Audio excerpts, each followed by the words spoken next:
Welcome to the Messy City Podcast, where we talk with the people who design, plan, build, develop, or even just think about how to create beautiful, successful, and humane cities and towns. Let's learn from each other and create places we truly care about.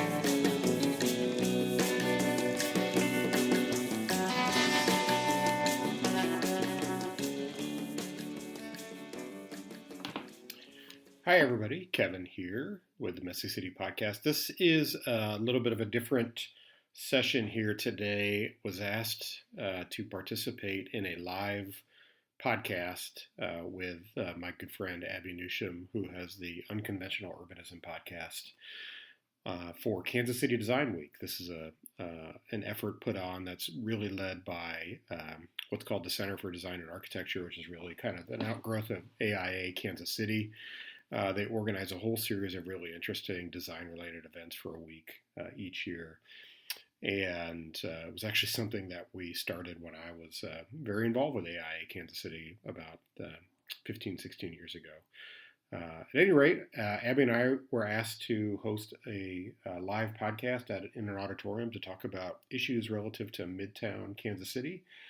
So this is a very Kansas City-centric episode, but I think you'll find that there are some issues that are relevant to a lot of different places, especially about the importance of a growth mindset. Anyway, enjoy. So I wanted to introduce our speakers today.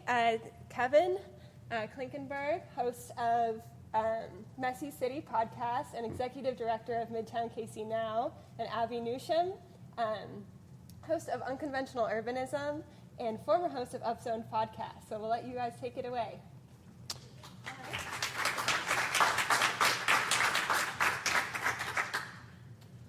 Thank you.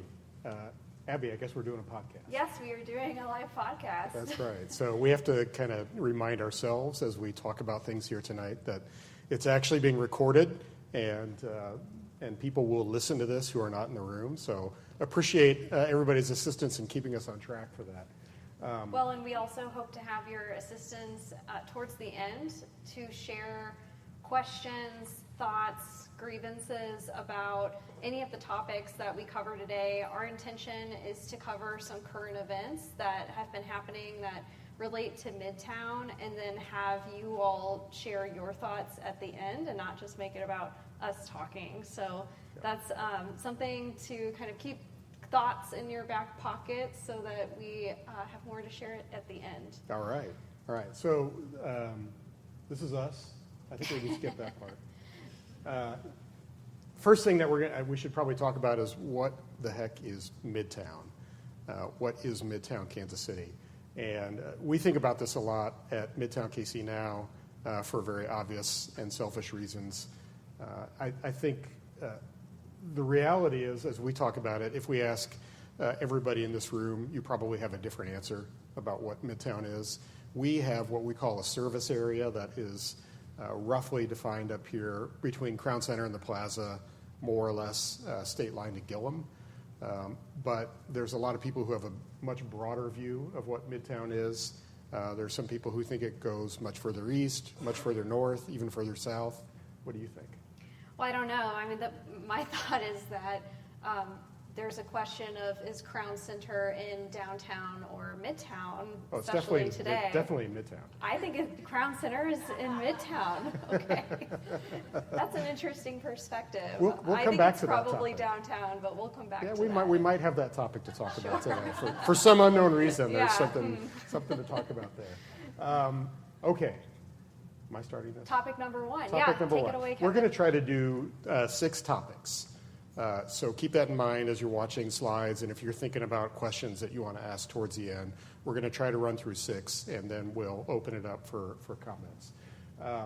So the streetcar extension is still pretty new through Midtown and down to UMKC.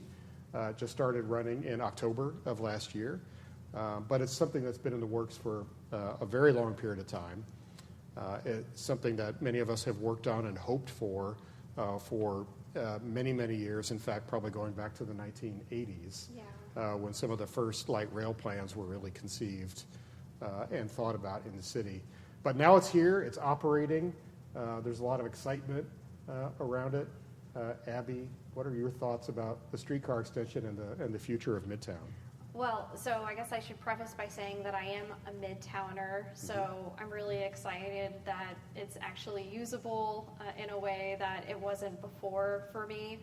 I think when it was first installed in the downtown area and the so-called starter line, it was kind of acted as the shuttle that you could use, and I think people who live downtown were able to use it on a pretty frequent basis, but otherwise it was more so if you're visiting the downtown area. And now it's just expanded in a way that I think makes it feel more like a full-fledged transit service. And the fact that it's going to go all the way down to the KC Current Stadium is even better. I mean, I guess anybody who's been to a KC Current game probably has experienced getting trapped down by the river after the game. So that's something that I'm feeling pretty positive about as well, that you can actually get to a lot of different parts of the city now.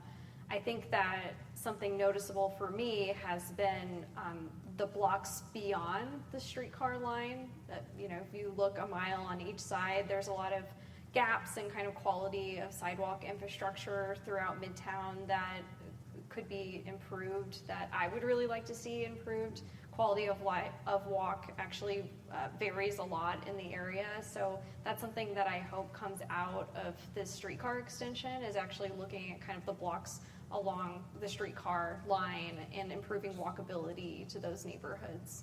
Has there been anything that has surprised you about, just as a writer, taking the streetcar now that it's been up and running? Has there been anything that has surprised me? I think I am surprised how consistently busy it is. I don't know that I've ever been on it, and I use it pretty frequently, so I don't think that I've ever been on it during a time where it's empty. And I don't know that I had expectations around that necessarily, but it's just been my observation that people are really using it to commute. People are really using it on the weekends. They're using it in the middle of the day on a weekday. So that feels really positive to me. Yeah, I think one of the things for me that's been a surprise is how fast it is.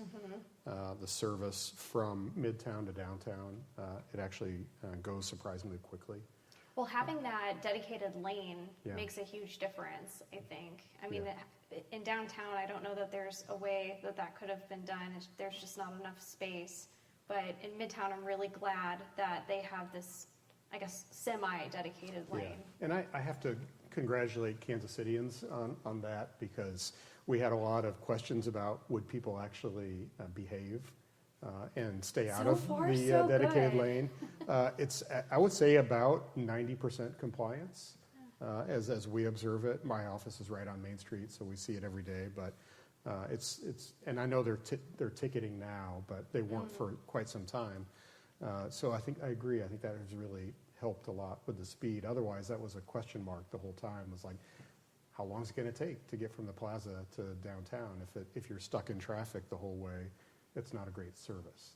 Yeah, absolutely. It's pretty frequent as well. I mean, I haven't had any issues really waiting on the streetcar. There was one time where I got trapped on the streetcar because there was a bus that parked in front of it. Not a city bus, but that was in the downtown area. Yeah. So as a planner, Abby's an urban planner with Olson Associates here in town. What do you think about, what are the implications for development along the streetcar? And as you think about it, like one of the questions we get all the time is, why don't we see more cranes? Why isn't more happening? What do we think change looks like along the streetcar route, and under what timeline? Well, these things take time, right? And I think there's other reasons beyond whether or not there's a streetcar as to why we don't have cranes in the air, and a lot of them are like macroeconomic issues. So I think that over time, we hopefully will see development on empty parking lots and reuse of some of the empty buildings along the corridor, but these things take time. It's only been, 6 months since the extension has opened. So I think we may need to have some patience, but I am pretty optimistic about development, don't you think? Yeah, it's been a weird, tough period in the real estate industry for the last several years, with the very quick rise in interest rates. The inflation that we had really put a damper on a lot of construction projects that were in the works or talked about. And then we had some city policy issues, which we could talk about, that I think were not helpful, especially for urban multifamily, that really kind of put the brakes on a lot of development in the urban core. So I think the good news is I think we're starting to recover from those elements, but it does take time. Right? And even if you have somebody who purchases a property today, it might be 2 years before you see construction. Yeah, and even beyond like the large 5/1 type projects, there's just a lot of existing historic buildings along the corridor that have vacant storefronts, and that's just a totally different kind of developer, totally different kind of project. So all of these things take time, and policy doesn't exactly equal projects. You need people with capacity and confidence and money to and time to actually conceive of these projects and initiate them. So my hope is that the activity on the street is going to help reorient some of these properties as being more viable as pedestrian-oriented development, transit-oriented development. It's kind of hard when you have a street that is being used as kind of a car sewer and people are flying through town, and you have all these little buildings that are built to the street and people just aren't really spending time on Main Street. I think that's how it kind of felt before, and this shift in activity, I hope, will start to make people rethink how those first floors are being used, especially. So one of the last things I guess that I ask you about on this, there's also been talk about streetcar further expansion. So the riverfront leg will be open in about a month, which is great. There's been also a lot of talk about east-west expansion, including in Midtown, and then some down to 18th and Vine as well. I guess if you put your planner hat on, where would you go with east-west streetcar, and what would you? Like if I had to pick? Yeah, if you're queen for a day. Okay. Well, it sounds like KU Med feels obvious as a destination down 39th Street, maybe up Main, and then on to Linwood going east.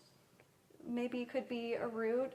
Maybe going up on Troost or Paseo even, and turning around and looping along 31st Street, and then maybe go down Southwest Traffic Way.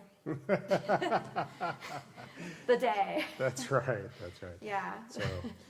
So fun fact, Southwest Traffic Way used to be a street called Summit Street, which did have a streetcar on it at one point. What do you think? Should we road diet Southwest Traffic Way? I'm all for it. Just kidding. It's been my nemesis. So maybe that'll be the last thing I'm ever able to do is do a road diet of Southwest Traffic Way. At that point. That's right. I mean, it's obviously a really different animal. But we talked about this the other day when we were on the radio, and one of the, it's just part of the sad reality of how that street was changed. Yeah. I think this is relevant because these are major infrastructure changes we're talking about. These are really big deals, like putting a streetcar in. It's not just the money, it's a fundamental rethinking. And we often forget that we had a similar fundamental rethinking starting about 100 years ago. And if you go back far enough, you can find the original conceptions for urban expressways in the 1920s in Kansas City. And so people like to think of it as a post-war thing, but actually the ideas were all put in place long before that. And Southwest Traffic Way was designed as a conduit to get people from downtown to the plaza and further south. And it has destroyed all the real estate along it for, for 70 years since it's been open. And those properties have never really recovered. People still live there. Some people still live there. Some property's gone. But it's just never had a quality of life that people choose, so therefore property has just kind of slowly, gotten worse. And that's just the consequence of the infrastructure decisions that we made a long time ago. Yeah. So before we go to the next topic, if you were king for the day, what would be your route, east-west? My east-west route, that's a tough one. We've kicked this around a lot. I live near 39th Street. I like the idea of having a streetcar on West 39th from KU Med over to Main Street. A lot of my neighbors don't like that idea, but I like it.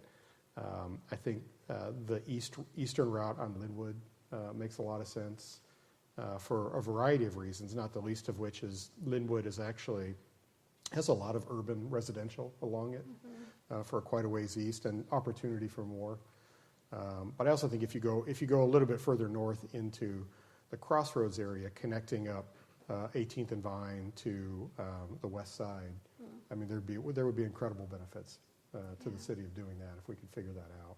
Well, and I like the idea of connecting Penn Valley Community College, either along 31st Street or 33rd Linwood. Yeah. So. All right. Let's All move right. on. Next story. So the next story that we are going to cover is about city repealing its parking minimum standards. We put it up here, some images that were created by Urban Lab KC. So shout out to Urban Lab KC. These were produced a number of years ago, I'm pretty sure, and have circulated the internet quite a bit and have gotten a lot of traction. I think did a really good job at showing what the existing parking minimums were producing in terms of these different uses and their implications for the sites. So, Kevin, what do you think about this? Are you feeling like this will be beneficial to growth in Midtown? Well, I think this is quietly one of the most important things that we've done in years. I've never been a fan of parking requirements, have long kind of looked at the research and the obvious observations that a lot of these requirements really cause more harm than good.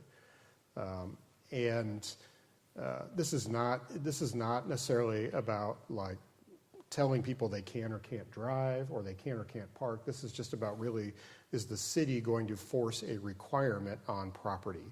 You have to provide X, Y, or Z. And in our city, where that has done the most harm has been on our commercial corridors. And in particular, the smaller commercial buildings that were largely built in an era when there were no parking requirements at all, or they were built a little bit later with very, very small, modest parking lots. And so when people wanted to purchase those and reuse those, they often couldn't do it. They couldn't do it and meet the requirement. I had a similar situation like this about a year ago. I was actually looking at a building not far from our house on West 39th, a little commercial building, and thought for a minute about buying the building and doing a little bit of redevelopment work on it. And immediately started running the calculations, and I'm like, well, whatever I want to do is not going to meet the city's parking requirement, which would shock a lot of people. But even very modest uses can't meet the requirement. So what that means in practicality is you have to go get a variance from the Board of Zoning Appeals to do that, to be able to do it. And so a lot of my neighbors would say, well, we're reasonable people, make a plan, tell us what you want to do, and then if we like it, we'll support it. And most people are pretty reasonable, but not everybody is. And it takes very few unreasonable people to shoot something down or get it shot down or delayed indefinitely at a public hearing. And that has a real chilling effect on anybody who might want to buy or invest in a property, because that uncertainty just translates to, first of all, money out of pocket that you have to spend in limbo, not knowing if you can do anything. And then secondly, you have to question, well, I could have that uncertainty, or I could invest in something somewhere else that is certain. And so in that particular case, one of the reasons I decided not to buy that building or go after it was because I knew the makeup of the neighbors on the street behind it, and I knew it would be a really difficult fight, and I didn't want to have that fight with people in my neighborhood.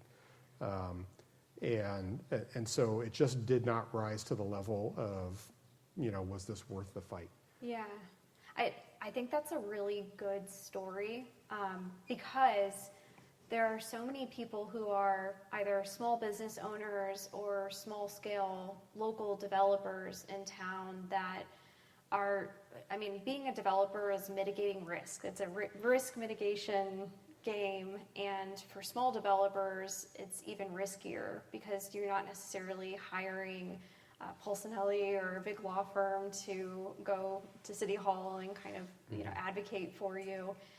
You're doing a lot of that stuff yourself, and you don't have the scale to necessarily support you. And practically, those little bumps in the road, having a BZA hearing, or even just having inconsistent standards in different places can make people feel like there's too much risk to move forward. Something that this change did was to actually simplify the standards across all of the urban core area in Midtown, so that people don't have to wonder, am I in the right overlay district? Or because there were overlay districts in special areas where parking was exempt or minimized, so it was just kind of a patchwork of standards. And I think the simplification is really valuable, so people won't have to try to figure out the zoning code, at least for this topic moving forward. Well, you, as a planner, you work with communities all over the country, and you work on zoning ordinances and regulations. How common is this now to have this conversation about eliminating off-street parking requirements? It's way more common than you would think. And even in suburban communities, they are quietly getting rid of their parking minimums. And I think it's an important distinction that we're talking about the table of ratios and the requirement of the minimum spots for different uses sometimes it's based on employees, sometimes it's based on square footage of building, but typically it's broken down by the actual use. This doesn't have to do with repealing design standards, site design standards. Those all very much still exist, and I think are important because when you do build big parking lots, it's important to have site design standards for that for a variety of different reasons. So sometimes there's confusion about that, so I feel like it's worth bringing up that this isn't like we're not going to have any regulations around any site design when people are building parking or parking garages. But it's just about that minimum count. And a lot of cities have been getting rid of those because they just, that they were made up a long time ago and kind of copy and pasted into codes all around the country. And then they were amended over time. But it's really hard to actually justify it based on different uses, especially as uses change over time. And people's behaviors around different uses change as well. So I think it's hard to justify legally. So Don Shoup, who wrote the book High Cost of Free Parking. Yes. One of the fun little nuggets that before he wrote that book and he was starting to publish research, he wrote, it was about a little 4-page, little quick, basically like a long memo that he called Roughly Right or Precisely Wrong. And it was this fantastic short takedown of just how stupid most parking requirements are, and that they're basically based in nothing. A lot of it was just invented out of thin air, and nobody really questions what those numbers should be. And he obviously became very popular in the planning world and in the transportation world. And he was one of the people who's kind of spurred on a lot of this reform. But I always think it's really fascinating. I think didn't you come across some really weird parking requirements that you've told me about in other cities before? Yeah, there was a parking minimum standard specific to, what was it? It was like dinner theater, and then there was another that was like, it was fortune telling. So there were specific parking standards. It's one of those things where you're kind of like, who hurt you? There's a story behind this. And I think I've seen like bowling alleys that are like so many parking spaces per lane. Bowling lane. Yeah, exactly. Yeah. So it's crazy stuff. It's interesting when you go into a zoning code, there's just interesting things in them. And there's something that happened that caused it to be here. Yeah. So now we changed this requirement, and obviously it's chaos on the streets, right? And nobody can find a parking place anywhere. Is that right? Yeah. Well, these things take time, Kevin. Oh, that's right. Okay. All right. Well, let's move on. That's a topic near and dear to my heart. Abby, what the heck is going on in Westport? Every time I go through there, like the entire area is under construction. Yeah. And I think you're to blame. I'm not to blame. Dennis, get up here. No, this is a stormwater project. Who has noticed that there is a hole in the Sunfresh parking lot? Okay. This is a stormwater project. I don't know if you all know this, but Mill Street used to be a creek. And when Westport was being developed, they paved over the creek. And I guess that's not a good idea. And that has caused a lot of issues over the years. And that's combined with our combined sewer overflow issues as well. So basically what is happening here is they are installing underground water storage tanks in the Sunfresh parking lot, which is upstream, and Dr. Jeremiah Cameron Park, which is downstream. And Mill Street is going to be an underground conveyance system between those two storage tanks. And so it's going to work all together to collect stormwater, slow down the flow of water, and one of the things that, besides, I won't get into all the stormwater stuff, because I think it's interesting, but you all might not. You can nerd out on it a little. It's a little interesting. Water likes to go down because of gravity, and what I learned from the engineers on the project is that a big part of managing water is slowing it down. So having different mechanisms for how you design the systems to actually slow it from the high point to the low point, because the storms that they're modeling this off of, they're based on historic storm events, which is a lot of water in a small amount of time. And so when you've seen Westport flood and cars underwater, it's because of really intense storm events happening like at one point of the day and then later in the day. So the combined sewer system just gets overflowed and can't take that much water. So a lot of it is just slowing it all down. What I think is really exciting about this project is that it's also implementing a lot of public realm improvements that were conceived originally in the Westport plan, which is a plan that I worked on with Dennis and the multi-studio team back in 2017, I want to say. And that is when the idea of having an entrance into Westport at 43rd and Broadway was kind of first documented in the plan. So if you go to that corner now at 43rd and Broadway, you'll see that they're building stairs to actually allow you to walk into Westport from that corner, which is walking distance from a streetcar stop. So that's really exciting to me that was able to be part of what is a stormwater project. Mill Street, which was never really built as a real street, is going to be built as a street with sidewalks and street trees, and it'll be really nice. So I think that this changes the whole dynamic of Mill Street from being kind of an edge in the district to being a seam. I think that we can expect change to happen along that corridor over time because it'll be just a better public realm. Well, also, it's a case where if I understand it right, there was probably a lot of reluctance to do other development along Mill Street because of the flooding. And so this should change, hopefully, some real estate values and opportunities for people at some of those corners along Mill Street, especially Westport and Mill. I hope so. I really hope so, because those were the properties that had serious, flooding problems, and not just for cars that were parked on site, but the buildings got damaged when those major storm events would happen. So this will really alleviate those risks that existed before. So how do you justify Westport getting such a massive infrastructure project in such a small area? What does this cost anyway? I'm not a politician. That is not my. Westport produces a lot of tax revenue for what a teeny tiny little spot on the map it is. So I think that would be probably, if I had to justify why you would spend that kind of money in Westport, that would be one of the reasons. It produces a ton of sales tax, a ton of property tax per acre.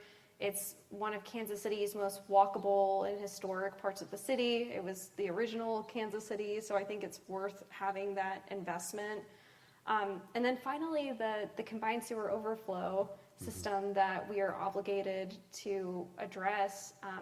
My understanding is that it contributes greatly to that issue, so that's going to support clean water in Kansas City. Wasn't there, when you all did the Westport plan and then later you hired Urban 3 to do fiscal analysis of Westport, and there was a number they came up with, I'm probably going to get it wrong, but doesn't Westport itself produce something like 10 or 15% of the sales tax revenue for the whole city? Was it, or am I in the right ballpark? It's $10 million. $10 million in sales tax revenue a year. Yeah.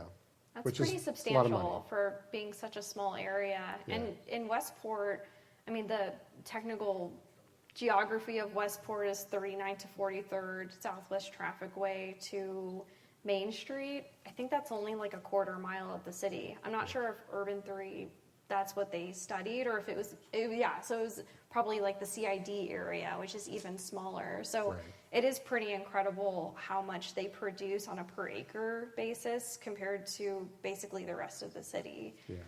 I know when we also paid Joe Minicozy with Urban 3 to do just a little bit of work. We had him extrapolate some of the data he did citywide to just focus on Midtown. And the interesting thing was even in the state we're in now, and those people are familiar, they've heard me talk about the population loss that we've had in this part of the city and why I think that's a big problem. We've lost 2/3 of our population since our peak year in 1950, just in Midtown. But even in that state, the average Midtown neighborhood produces 6 times the revenue to the city of Kansas City than the average Kansas City neighborhood does, which is pretty remarkable. And that really speaks to just the amount of activity, the residential density in the area, and just the incredible value of having a walkable, more compact urban community. So I always found that was pretty interesting. I'm sure Westport's similar.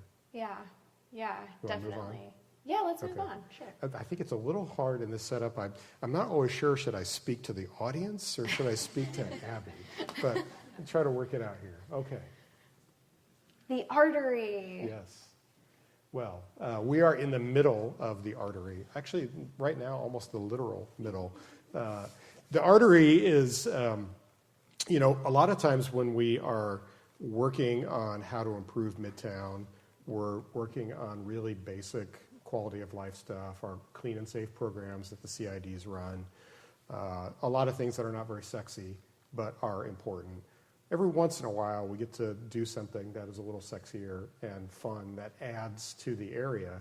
So a couple of years ago we were able to pull together the 3 major institutions here in the Museum and Cultural District, the Kemper Museum of Art, the Kansas City Art Institute, and the Nelson Atkins Museum of Art, to try to figure out how to create a Midtown art walk.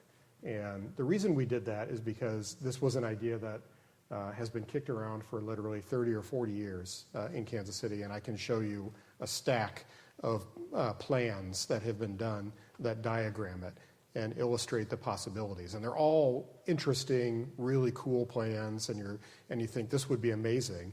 but we just never really got started in figuring out how do we do this? So with the help of our volunteer board members, we're able to corral the institutions and the neighbors in this area to say, let's just do this. Let's get started on this. And so we focused on what we thought was the smallest possible chunk that could be meaningful to get started. And then we had a wonderful assist with having a deadline with the streetcar opening last October. And so we figured that we could create some sort of a pathway from 45th and Main over to the Nelson. And so our group spent a fair amount of time on that. We raised some money. We hired some branding and marketing consultants, and then we got a lot of pro bono work from Burns and McDonnell and other folks. And we came up with a name and a brand calling it the Artery, T-E-R-I-E, for those who are not here in the room.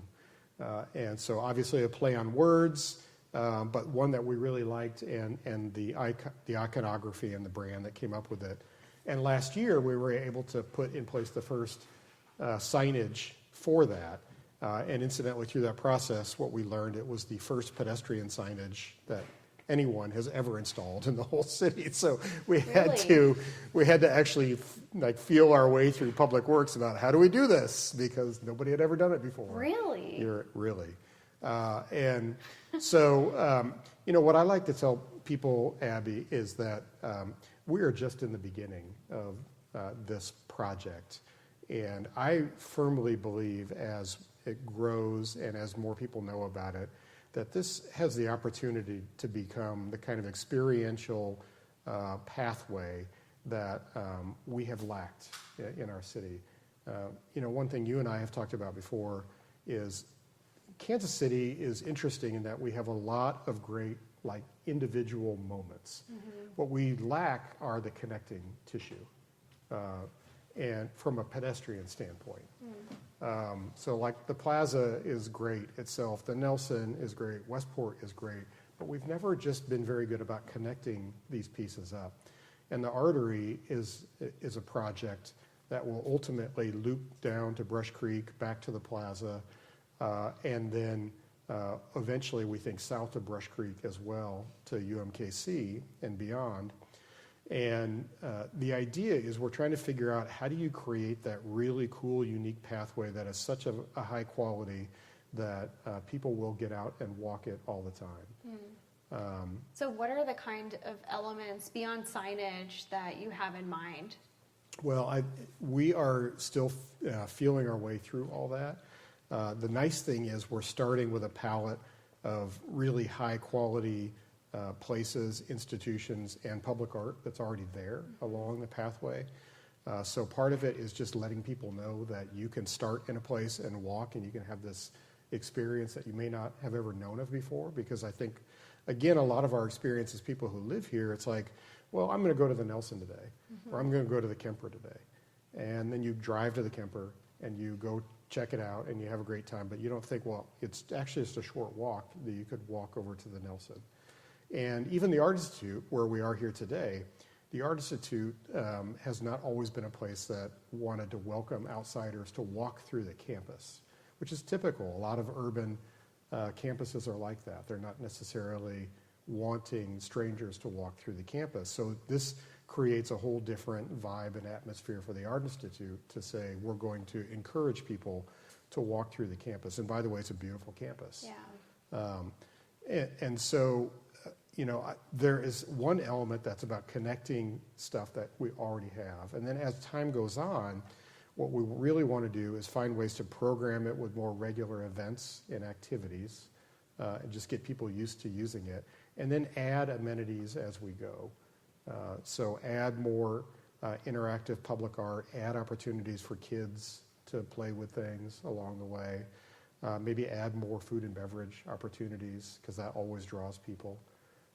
And then figure out how to connect it all up so that it's the sort of high quality pathway, like if anybody's been to Atlanta and done the Beltline. To me, that's the equivalent. It's kind of like that. People in Atlanta people in Kansas City will say, well, nobody walks here. What are you doing that for? Nobody walks in Kansas City. This is a driving city. Atlanta was the same way. Everybody, if you've ever spent any time in Atlanta, my goodness, you want to think about traffic, and it's insanity. But people are used to just driving everywhere still. Well, when the Beltline was conceived as a graduate student project, by the way, and then later implemented, it's unbelievable how it has changed the inner neighborhoods of Midtown Atlanta. And you can't go there without just it being packed with people all the time. Yeah, it's on my bucket list to see. You've got to sure. go. You've got to go. And not to shift to the downtown area, Sure. but they're conceiving similar ideas. The Green Line, yeah. Yeah, with the Green Line in the downtown, and it feels like with the streetcar, with road diets and other things happening all throughout the city, but certainly in Midtown, that connectivity is becoming more of a trend. I think the change is frustrating for people, but it also is spurring ideas like this, which is to start inviting people into the neighborhoods. I think when you have these corridors that are very hostile around neighborhoods and around institutions, it kind of creates islands. I think I just named the boundaries of Westport, and it's essentially surrounded by kind of hostile streets, right? Mm-hmm. And making these changes, I think, starts to blur the lines more between these neighborhoods, so that you actually might think of taking a walk from the Nelson and then going all the way, maybe to 43rd Street and into that park and into Westport and beyond. So we're starting to stitch together the city through these little interventions and projects, which I think is really beneficial to just like psychologically how we perceive whether we would want to walk in a city. Yeah, it's a funny thing. There are a lot of things that can seem pie in the sky, right? And am I really going to walk 20 minutes or 25 minutes? And I fully admit I have a little bit of a bias based on my experience of living in Savannah, Georgia for 8 or 9 years. And Savannah is a place that has such a very connected urban fabric, not just the downtown, but some of the neighborhoods that radiate out from downtown. We lived about a 20 to 25 minute walk from the heart of downtown Savannah, and we walked it all the time. Just so you think, well, it's in the south, the weather is nice, let me tell you, it's hotter than Hades in Savannah for like 6 months out of the year. Like it's literally like 90 degrees and 90% humidity, like every day. It's hot. We called it, it's a 2-shower town, right? Oh. Yes, there during the winter and all that, it's much more pleasant. But during summer, it's hot. But we would still walk that all the time. A 15-minute walk was nothing because it was just such a beautiful, inviting, attractive walk.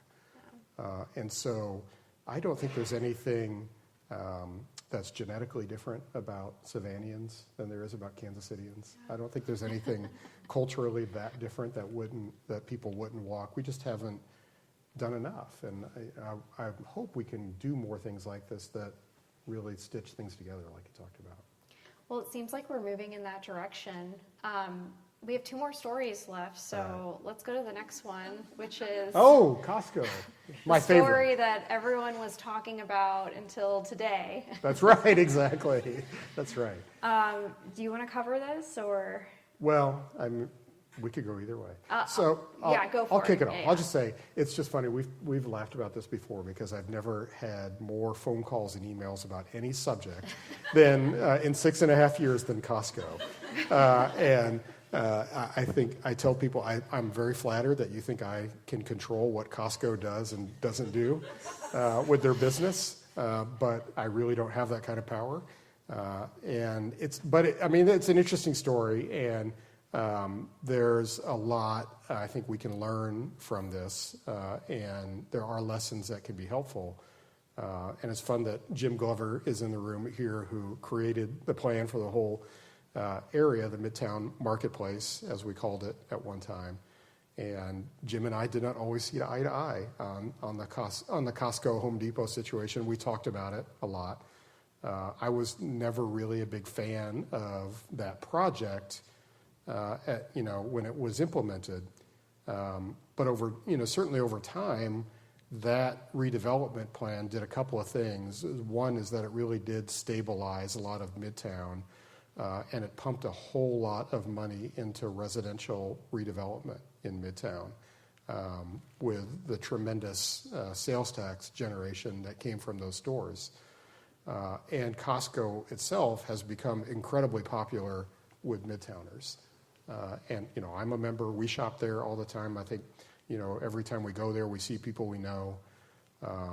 And so to see that it might change its focus and be a different kind of store really is upsetting to a lot of people. And I get that. Yeah. Why don't you talk about I your think, personal experience?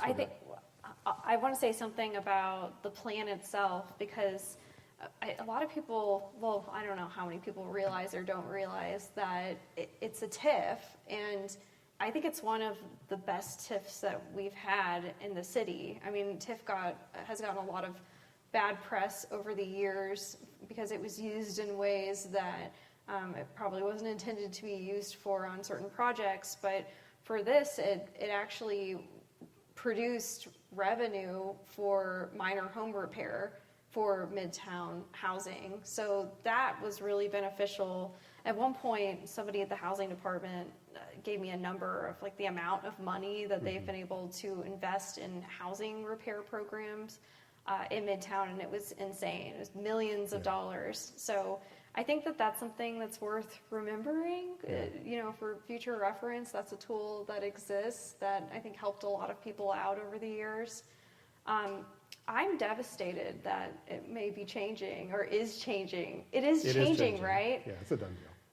Well, that's a bummer. I'm an avid shopper at Costco, but I also understand we need to accept that the Costco is going to change.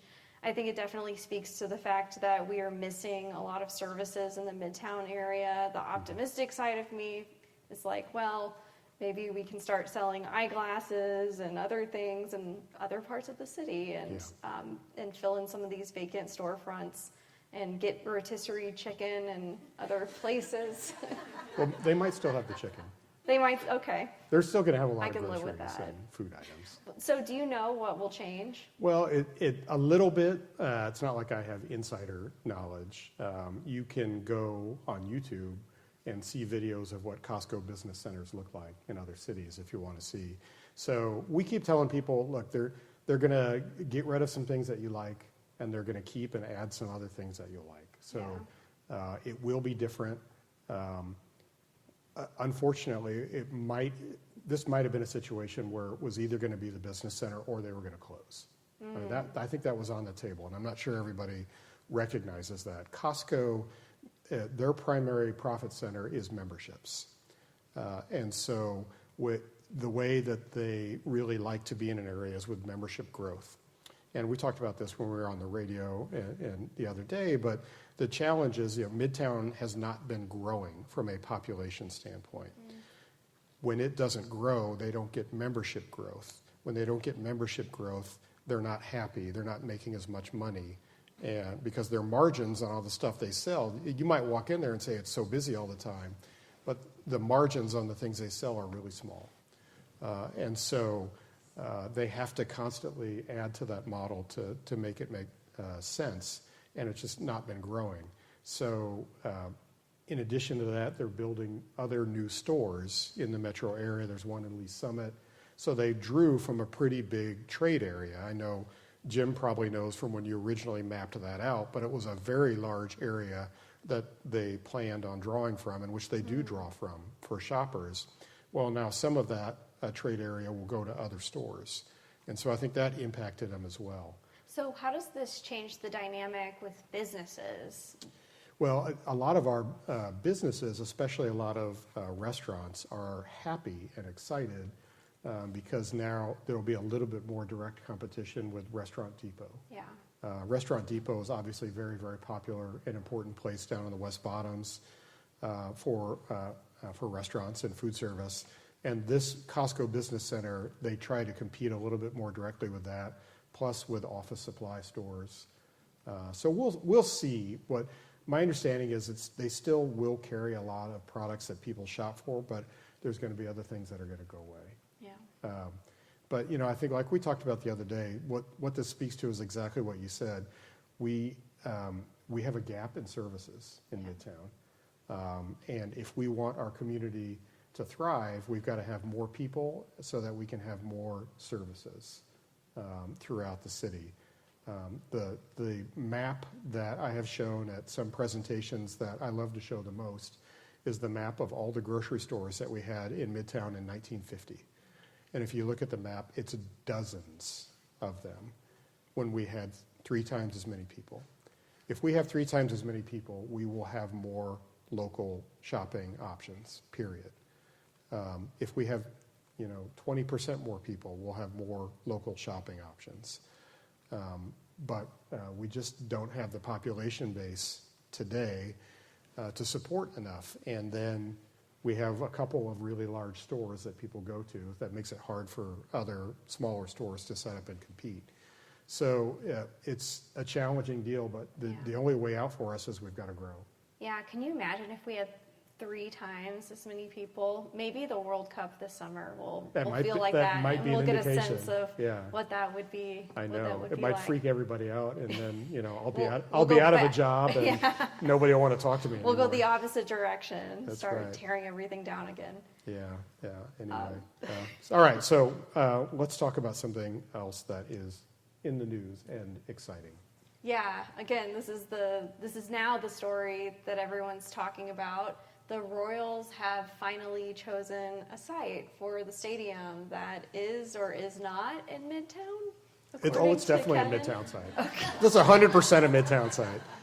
That's right.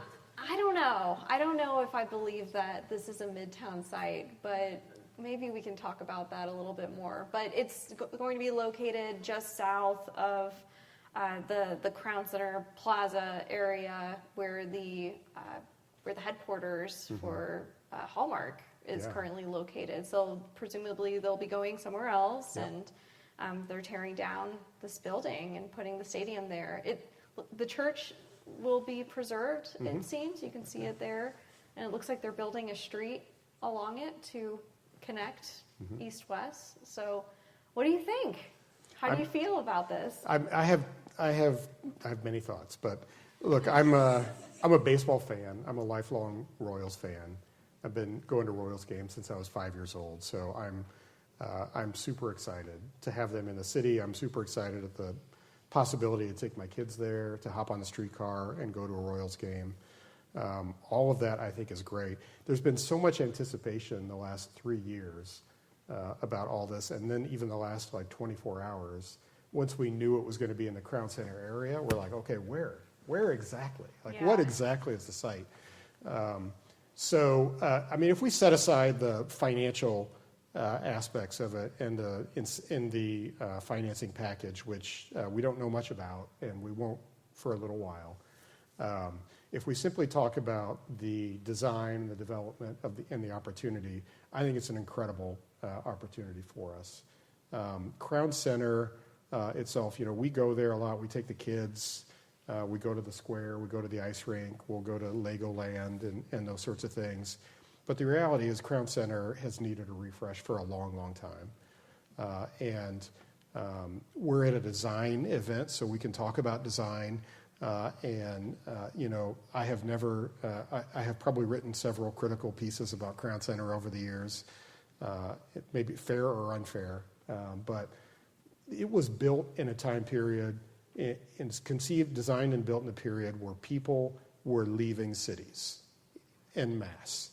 And the thinking at that time was really to keep people in cities. You almost had to create like a fortress-like environment to create your own island. And they called it a city within a city. Called it in their city original within a city. plan, didn't they? Exactly. And that was successful for a period of time. It really was. Because you could create your own internal environment in Crown Center. But over time, I think we've seen the flaws of that. And as the city around it has improved, it really hurts that Crown Center is not better connected to the city. And this is really the grand opportunity to rethink it and reconnect all of Crown Center back to the city grid, to the neighborhoods, and to give new life to something that really needs new life. So I think I'm super excited. What was your initial take? I love it. I think it's a really cool site. I like that it uses the topography in a way that sinks it down a little bit, but also presumably you can see downtown, I think, with this topography. I am curious about the Gillum cycle track and whether that will be preserved. Whether it will survive. Yeah, and I'm open to it being shifted if it needs to be shifted, but I just think as somebody who rides my bike around from Midtown to downtown, I think it's important that we preserve a continuous connection. So that's something that I'm curious about. Also curious how it will connect into Crown Center.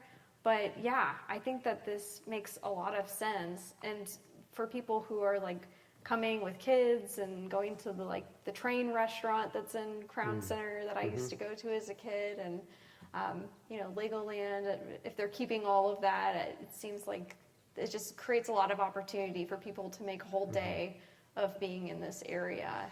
What do you think it does, or maybe the question should be, what do you think needs to happen to improve the connection from the streetcar stop to the new ballpark so that it's something that people really are excited to use? Well, something worth mentioning is that to me this utilizes 2 streetcar stops rather than 1, because I think people were perceiving that this was going to happen at Washington Square Park, which is very much at 1 streetcar stop. Now we're looking, it's actually closer to the one to the south, next to Liberty Memorial. That's not a super popular walk right now. So I'm even trying to mentally picture it in my head, because it's 27th, right? That runs east-west there. And there's just big parking lots there. And I think you can see them here. There's nothing being shown. So I hope that gets developed into something else. There's a visual connection between the stadium and that streetcar stop. I think maybe that will happen over time naturally. And I also hope that there still is some kind of investment in Washington Square Park to better draw that connection between the North streetcar stop and Crown Center to the stadium. But I'm sure that those are all conversations that are happening now. Do you think the link will remain, the overhead walkways from Union Station to Crown Center? I don't see why not. Do you think that they may? It's hard to know. Hard to know. I can't imagine those going away. Yeah. It's it's funny because, again, that was kind of a remnant of that earlier era of design, and also trying to bolster Union Station and encourage people to walk over there in bad weather. Yeah, I like those links. Yeah, I like using them. Yeah, right. Yeah. Well, I like new information coming out here. This is good. breaking news. It's fun. It's fun to get up above the street, and it's an interesting view of the city. I also like to go in that elevator where you can. Have you ever just just gone and gone to the top and then back down? Yep, it's fun. Not just me. It's a nice view. Yeah, it's a nice view. It is an interesting complex, and I hope that they keep those bridges, because it does offer another connection, another option between the two sites, between Crown Center and Union Station. What would you say to our friends who would say, well, this isn't really downtown. This doesn't benefit downtown. It's not really downtown, and we're not really sure if this is what we were going for. Well, I guess we don't agree that this is kind of a gray area. To me, Midtown has always started at 31st Street in my mind. Controversial Anyone take. else? Ooh, look at that. The room is split. All right. Man, I guess I never thought of I never really thought of Crown Center as being Midtown. I can understand why it's not explicitly downtown. It's kind of a gray area to me. So if people are saying that this isn't downtown baseball, it is downtown adjacent baseball. You can see downtown. That's right. So I will count it as downtown baseball. Well, as the baseball nerd in the room, I would just say that the two most iconic ballparks in the country are Wrigley Field and Fenway Park, and neither one of them is downtown. That's a good point. They're in urban neighborhoods. And if anybody wants a really crazy, weird homework assignment, my good friend Philip Bess, who's a retired professor now from Notre Dame, he wrote a little tiny book about 25 years ago called City Baseball Magic. That was based around, the premise was a counter proposal for the new Comiskey Park when they tore down old Comiskey in Chicago and were building new Comiskey. And he and a group did a counter proposal for a more traditional urban stadium than what was built. But he wrote a little book called City Baseball Magic, which was all about a lot of the beauties of the true urban neighborhood ballpark. And if you go back far enough in our own history, that's what Municipal Stadium was too, down at 22nd and Brooklyn, I think, which was basically in a neighborhood. So I'm excited. I think this is going to be great for the city. And the opportunity, there's a fun twist on this, from my perspective. The Crossroads site was interesting in that it leveraged Power and Light District and kind of helped that along. But otherwise, it really did kind of take over a part of the Crossroads where there's a lot of small businesses that, I think a lot of us didn't like that. And plopped it kind of right in the middle of the city. This actually helps completely reconceive a major investment that needs reinvestment. Yeah. And it takes, I can't imagine the conversations that Don Hall and his family had to have that we're going to tear down the Hallmark headquarters and move the company. It's a big deal. That's a big deal. And I think it was his grandfather that built Crown Center. So it's a really, I think a lot of us who are not in that world may not appreciate what a big deal that is to completely reconceive something that your grandparents built and say we're going to change direction completely. Yeah. So. All right. And that concludes our portion of the evening. We're happy to take any questions or thoughts from the audience. Mr. Straight. Thank you guys for doing this. The 6 stories you put together just underscore how exciting it is now for Midtown to be the focus of ongoing development. And you've been focusing on this question of repopulating, and I'm not sure we all understand as well as we should that we're still losing population in the central city. And we're still just in the beginning phases of rebuilding the city. So, one of the things that's good about seeing all this is that it's creating momentum to rebuild that population, which used to be centered on Paseo. Now it's looking like it's going to center on Midtown, but we really do need to push it to the east. So what ideas do you have about how we encourage this new momentum now coming south from Crossroads to also go towards the east? Well, my hope is that I think when people think of growth, a lot of what comes to mind are these big projects, mixed-use development projects, which 5over1s are really what we've been seeing a lot of over the years. But Kansas City has thousands of small opportunities for people to build different formats of housing, infill, single-family, duplexes, reuse of old legacy storefront mixed-use buildings. There's just so many small opportunities, and I really hope that we build up more entrepreneurs that are local developers that can help to thicken up our neighborhoods, not just through large-scale projects.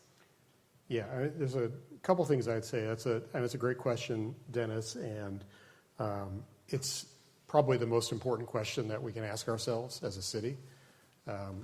Because even as Midtown has lost so much population, the east side has lost more as percentage-wise and is continuing to lose, whereas Midtown has stabilized. We're not really growing yet, but we have stabilized.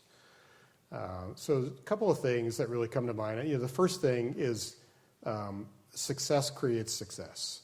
And you have to build on success first. It's almost impossible to go into the middle of a struggling area and create success and build out from that. Not impossible completely, but it's very difficult. What is much easier to do is to try to build success consecutively outward. So as we are more successful in the Midtown corridor, that will breed confidence in people to continue to invest in every direction, which is one thing. The other thing that we don't really talk about as much, but especially the eastern half of our city was really built on, like, the economic model was basically they were working class neighborhoods for people who primarily worked in the Blue River industrial area in that corridor. And with the thousands and thousands of jobs that we used to have in that corridor, car plants, the old Fairfax plant, Leeds, and Leeds, the steel plants, everything else that we used to have in that area, most of which are all gone now. And so it's not terribly unsurprising that as the economic generator and base declined or went away, that all the neighborhoods suffered too. And so part of what we have to do is figure out what is the next economic base that makes living in that part of the city really desirable. And I don't have a great answer for that. I mean, things are changing very rapidly in our macroeconomy, and so who really knows? But I think that's a key question, is where are the people going to work? What kind of work are people going to be doing? And then we figure out how can we create a really high quality of life that makes it desirable to live there. I think Abby is 100% right that once we kind of understand where we're going, and even frankly, we don't have to understand everything. It's those local entrepreneurs and those small scale developers who are really going to figure it out. We all know that have been around for a while, like the Crossroads success story started with a handful of small entrepreneurs who were just willing to take risks, to buy properties that other people had given up on, to create activity and life in those. And then eventually, over time, other people followed. And that's an incredible success story that bred the success we're seeing now in that area. So we've got to figure out a way to make our entrepreneurs feel comfortable and make it easy and predictable for them to invest in east of Midtown. And then ultimately, I don't know what the macro questions are, and probably impossible to know, but there has to be a reason for people to live in a certain part of town. So. Yes, sir. My name's Chris, and I'm going to go with an idea and try to not make it a grievance. All right. Okay. You can have a grievance. It's okay. And I am not an urban planner. I have mad respect for them. This seems like this may be an industry thing as much as anything. I'm just some dude that lives in Volker. All right. And so am I. Until tonight, I thought I lived in Midtown, but I looked at the map, and now I'm not exactly sure. But over the course, I've lived in 7 states, I've lived in 8 cities, and I have traveled the United States extensively for 40 years. I have seen a lot. And I think that what the focus here tonight is, which is great, is design, and what I would kind of look at as like hardware. And this is the hardware. Yeah. Then there's the issue of the software. Yeah. And I think that in Midtown, there's a couple of things that I would consider software that need to go hand in hand with this and go back to some finally said something about the quality of life. And that is law enforcement, code enforcement, and bad landlords. And if those three areas can be improved, and that's a lot, then all of a sudden you have a lot more support for everything that we're talking about. And I spoke to a 30-year captain of the Davenport, Iowa Police Department, and he was involved in another project that I was in that was in business, and I said, Captain, I got to believe that you do more than purchase gym equipment here. I said, what do you do for, the rest of your job? He said, I run scumbags out of town. And I said, what does that mean? And he said, if they focus on crime through bad properties and focus on bad properties. So I think that for Midtown to really blossom, and I think that the energy in Kansas City is positive. I think it's moving forward. I moved here from San Diego. It's a great place, but the energy is moving backwards, and it's becoming too difficult. There's a ton of opportunity, but I think that those are the areas that there needs to be as much focus as there is on development. I think those are all really good points, because quality of life issues are what creates a lot of daily frustration, I think, for a lot of Midtowners. I mean, there's things that I see in the city that I'm a planner, and I work with lots of cities and lots of different places, and sometimes I think about, like, code enforcement, for example, and you just think, like, this isn't happening in other places. Like, people, like, different places hold property to different standards, and I don't really know why that is. Like, if it's a staff capacity issue or a funding issue, but quality of life is really, really important, especially if you want people to stay. We didn't talk about schools, but I feel like that's starting to go in the right direction too, to actually invest in our school district as well and create options for people who are living in Midtown who have kids. So all those things are super important. Well, first of all, 100% agree. I'm glad you brought that up. We're at a design event, so it's easy to talk about design-related things. And by the way, you have a great voice. Like, you could probably, that's like a radio voice. I think I've heard this before. I think you have. So, Abby, we've talked about this a lot in the past, and I would even mention, like, if you want to talk about it personally, but in the house you moved from, you talked a lot about how you were feeling less and less comfortable in that property. Yeah, there's a house that I lived at that, I mean, there's a lot of interesting things happening on the street, and kind of a sense of, like, neighbors feeling like nothing could be done, and a lot of angst over other neighbors, and it was like people kind of felt like, well, nothing will happen if I call it in, or like, so that kind of depresses me, that there's this feeling of like that there's no accountability to how we should be operating in our neighborhoods, and people aren't going to confront their neighbors when they're doing things that they shouldn't be doing, because I don't know. I mean, I think people are afraid of what might happen if you confront somebody. So I don't really know what the right answer is. I mean, there's probably a level of, like, we need to learn how to talk to each other again and get to know our neighbors more, but there also should be some level of standard for how we're operating in society to be functional. Well, I'm just a dude who lives at Volker too, and with my family.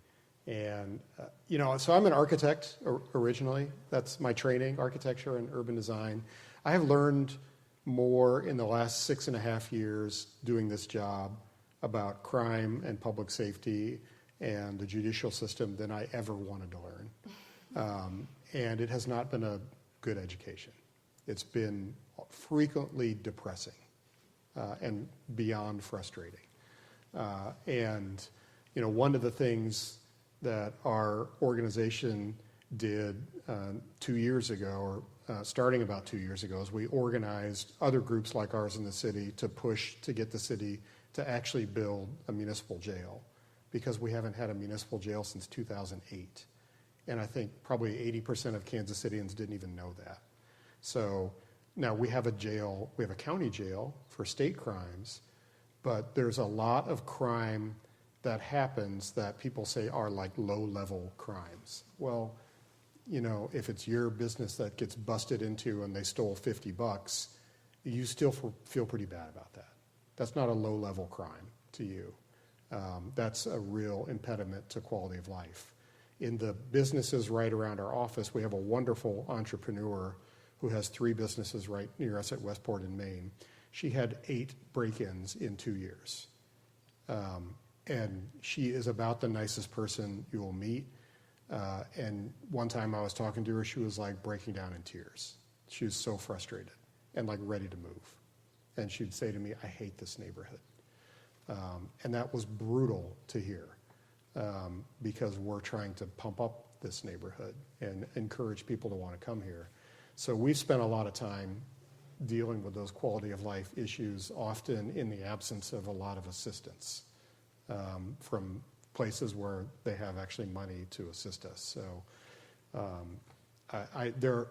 what I would say is there are a lot of people in this community who are taking that very seriously. Doesn't always get noted or highlighted or talked about, but it's a big deal for a lot of us. It's also way more challenging than I would have ever thought it should be. So why do you think crime has been going down recently? Like, my understanding is the murder rate is going down. Yeah. We're not seeing the break-ins that we saw as much 2 years ago. Right. Are we going to hear the racing as much this year? Well, there's a couple things I'd say about that. I've already heard a little bit of the street racing. Me but, too, yeah. there's a couple things I'd say. So I'll say a good thing and a bad thing. I'll start with the bad thing. I don't believe crime statistics at all. I'm sorry. So to anybody who tells me that. Homicide statistics I believe, because you can count the bodies. Crime statistics overall I don't believe. When they're good, bad, indifferent. Is that because people don't call People most don't crimes report. in? People don't report crime. Yeah. And it has gotten worse the last 5 or 10 years. We encourage people to report everything, but we run into a lot of people, residents, businesses, who just don't report. A lot of people don't report crime because they are afraid they're going to take a hit on their insurance, which is true. That can and does happen. If you report incidents and if there's enough problems in a certain area, the insurance companies all raise the rates for the risk. And that's unfortunate, but that's the reality. So that all said, homicides are down. We have had less of the business break-ins. There's been a renewed focus from KCPD and the county prosecutor in particular to really zero in on some of these crimes. So KCPD's had some good luck in busting up some of the rings of people that were breaking into businesses. And we got some people prosecuted. So that has absolutely helped. And it also hurt us that the police department was so understaffed for so long. It was deeply understaffed. Now it's still understaffed, but they're recovering. So that's helpful, and it's really helped to have, to be frank among friends, we have a better prosecutor now than we had before. Melissa Johnson has just been a better prosecutor, and she's done a really good job, and she's trying really hard to have an impact on the system. But it is a huge challenge.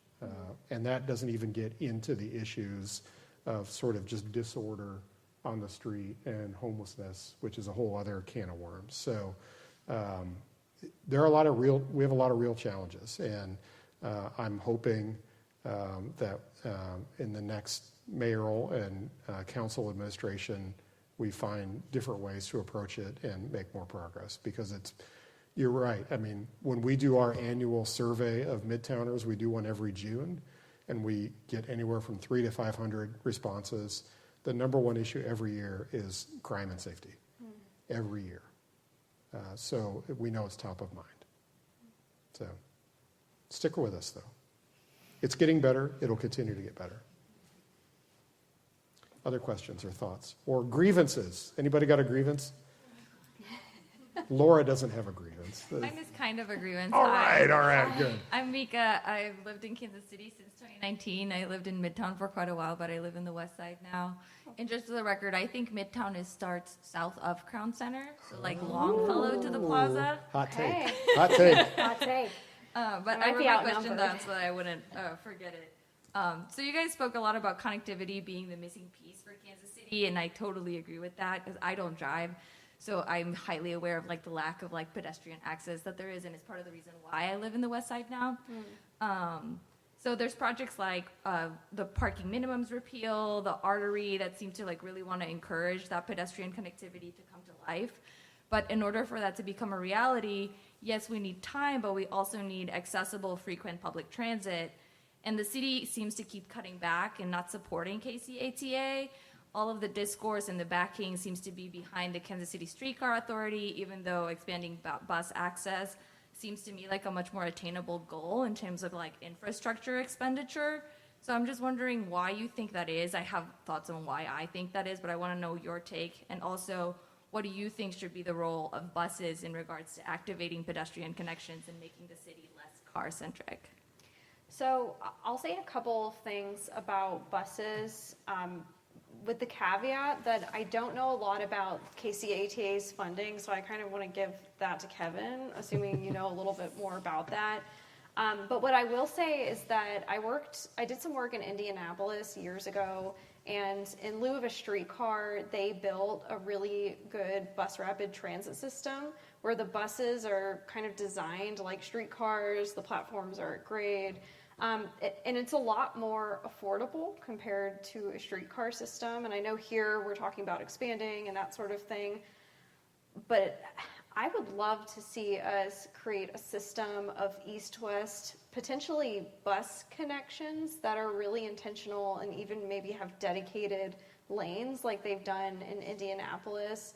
I think that it's just more affordable. It's easier to potentially operate long-term with the funding mechanisms that we have in place. So that's just my thoughts about bus service. I'd really like us to kind of double down on those services and integrate it into what's happening with streetcars so that we're not just thinking about streetcar systems. Yeah, I mean, we at this point have kind of the pathetic hulk or husk of a bus service.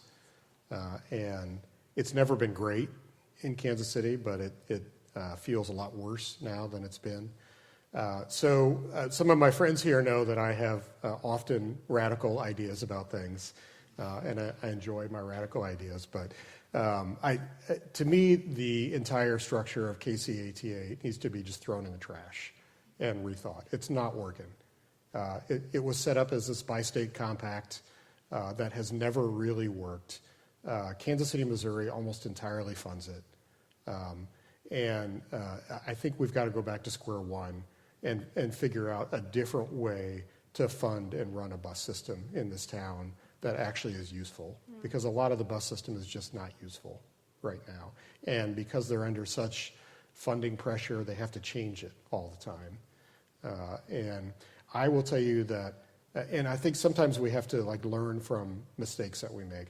I will tell you, I was all on board with fare-free buses. I have been a proponent of that for years. And I was mainly a proponent because I looked at systems like Kansas City's that generate just almost no revenue from the fare box. I think they got something like 15% of their revenue from the fare box, and it costs money to charge money to people. And so I was just thinking about it in simple economic terms that like, this isn't making any sense. Maybe if we eliminate the fares, the buses will run better and quicker and more people will ride them. Well, we were wrong about that. The reality, I mean, it's nice to have the free fare, but the reality is the quality of the experience has dropped dramatically on the buses. And they have kind of become, some of the roving homeless shelters that people worried about. And it's driven off a lot of people who need to use the bus from using it. That has not worked like we thought and hoped it would work. We have to reinstate fares in some fashion. And they are being reinstated in June. With a voucher system, right? Yeah, exactly. We used to have a voucher type system where if you needed to, you could get free passes. So I think we've got to get back to that. But setting that aside, I just still think the overall structural model and the funding model has got to be changed completely. It's just what we have is not working, and we shouldn't be afraid to change something that's not working. Now, isn't there a group called Regional Transit Alliance Yep. that are rethinking? We've got a some of board that? member Okay, here. At board least one member, board awesome. member. Yeah. Do you have anything to say about this then, board member? You should say it to the mic. A regional transit funding system would work better that not only Kansas City is paying into. Yeah. So we got a lot of work to do on that. Laura, did you want to say something? Well, I was surprised that you didn't bring up the soccer vessel happening In Midtown. but I wanted to ask also if you had any suggestions. We're obviously interested in what's going on in Midtown, but if you had any suggestions for anything that we could do to be active and supportive of initiatives or anything to support what you guys are doing in Midtown.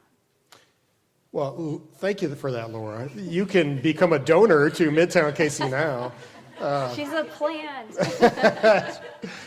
No, which you can do, but we also do a lot with social media and our weekly newsletter called the Midtown Weekly that you can sign up for. So there's a lot of ways to get involved, not just groups like ours, but neighborhood groups and others there's a lot of people really doing a lot of work. Abby has a phenomenal group that she runs. Yeah, so I have a group called Small Developers of KC. So we actually meet in Pendleton Heights, not Midtown. Sorry, Midtown. But we meet at PH Coffee on the last Monday of every month, and people come talk about small projects that they are working on or have worked on. And it's a really great group of people who are sharing what's possible for all our little buildings and little lots throughout the city. So there's a lot of applicability to Midtown, certainly, but you don't have to have any experience, by the way, to come, and it's free. So if you're interested in little buildings, please join us. In relation to World Cup this summer, we're always like careful what we can say. Like what can I say where FIFA won't sue us? Because everything is trademarked. I don't know anything about the World Cup, so I have obviously, no information. We're doing a ton of work on that. It's going to be a big deal for Midtown. Fan Fest is going to be at Penn Valley Park. We expect Streetcar to be humming. We expect a lot of people are going to be going out for entertainment in the core of the city.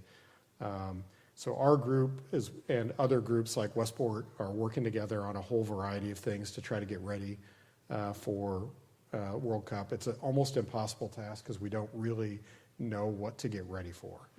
None of us really know like how many people are going to be here and what they're going to be doing, how long they'll be here, et cetera. So, but we're trying to prepare for a whole variety of scenarios, and including what we hope are really good scenarios. And I think one of the things we've talked a lot about is if we get as many visitors as we hope for, it could start to showcase the central part of the city for the kind of active city that we would like to see all the time. And so it can give people a glimpse into the upside of a busier, more populated city. So that's what we're hoping for. Yeah. Chad, did you want to say something? You're just like chomping at the bit back there. Okay, sorry, I am. My name's Chad Gritman. It's a very specific design question for Midtown. Midtown has immense opportunity in terms of vacant lots, redevelopment. I want it to be beautiful. I want redevelopment to be beautiful. Call me, maybe people say growth for growth's sake, but I think beauty is something we devalue, especially in construction, especially in let's get more units for units' sake. How do we inspire more beauty in the things that we actually build in Midtown? And I'm talking physical structures, not just art pieces, etc. What's your experience there, or is it like, no, Chad, massing doesn't matter, facade materials don't matter, just open it up there, and I know we're near the end, so say whatever you want to say. Go for it, Abby. I agree. I would love to see more beautiful buildings in Kansas City. Hopefully this is right, but I'm pretty sure we have more design professionals per capita than like anywhere in the United States. So you would think we'd be producing some very beautiful buildings, and in some respects we are producing a lot of beautiful buildings. When it comes to large residential infill or mixed-use infill, I think that some of the drivers for how we're designing those buildings are different than building like an institutional building, for example, in terms of the funding. So I think that's a challenge. I would really be curious what architects who are building those kinds of projects think about that. I think that maybe our overlay districts could help with that, making sure that we're building in a pedestrian-oriented way and we have good standards for that. But I also don't think that standards equals good design. I think you could probably build a really ugly building in an overlay district with design standards. So yeah, Kevin, you're the architect, although you're not designing, big. But I still have that license. 5/1s. Yes, I but will you do have never. a license. I will never give up that license. Yeah, I don't want to be the planner in the room who's Yeah. like, we just need overlay districts. Worked way and too it'll hard, fix too many years everything. to give up that license. But Yeah. I'm going to go back to something you said earlier, which you said that policy doesn't create development. You have to have people to do it. And design standards are not going to give us, the best policy cannot create beautiful buildings. You have to have people who are capable and willing and really want to do it. And there often needs to be informal social pressure, right? So let me give you another Savannah take, right? Just for fun. How many of you have seen, either read the book or seen the movie, The Midnight in the Garden of Good and Evil? Okay, well, you should see it, by the way. It's a great movie. And it's an even better book. The book's phenomenal. This was sort of the book that revived interest in Savannah, Georgia as a tourist destination. And it was built around the story of this one kind of iconoclastic individual in Savannah. And he had the party that everybody wanted to go to every year. And if you did something untoward, you did not get invited to that party. We need something like that. We need that kind of social pressure. Like, you design a really shitty building, you do not get invited to the good party. I'm sorry. So we need like a Great Gatsby kind of person. We need that kind of social pressure so that people feel a little bit of shame if they do something that is really ugly. Can I say one thing about, not to harp on smaller developers, and this is not a universal statement, but I do think that local entrepreneurs, individuals that are working on small buildings are more inclined to do interesting things with those little buildings. Like, they might buy a doorknob that they found at an architectural salvage store and install that, or paint it an interesting color. And I just see a lot of people who are local doing kind of unique and interesting and artistic things to buildings. And that's not really something that you get out of more institutional projects. But I also don't think that you can't do good design with a tight budget. It takes, like you said, the right people who understand how to do that. So it's probably a conversation within the design community that needs to happen of what are the strategies for getting good design, and I guess how do we even define what good design is? Well, I would just put one, since we are at a design event and there are presumably a lot of designers or people interested in design here, I'll just put the last pitch in. I say this a lot to architects. We need more architects who could become developers. If we had more people who understood design that would go ahead and embrace the risk that doing development, that would help a lot. We have a lot of people who do development who are perfectly nice people, good people, but they're spreadsheet driven. They don't know anything about design, nor do they really care that much.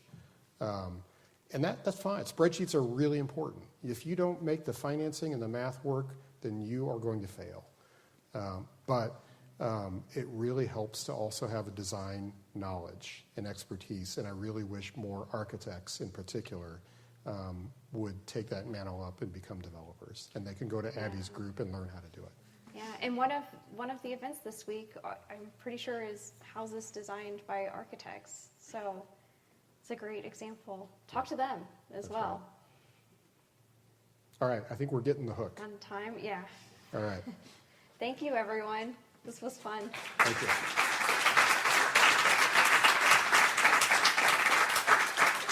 Yeah, a huge thank you to both of you for such an insightful conversation.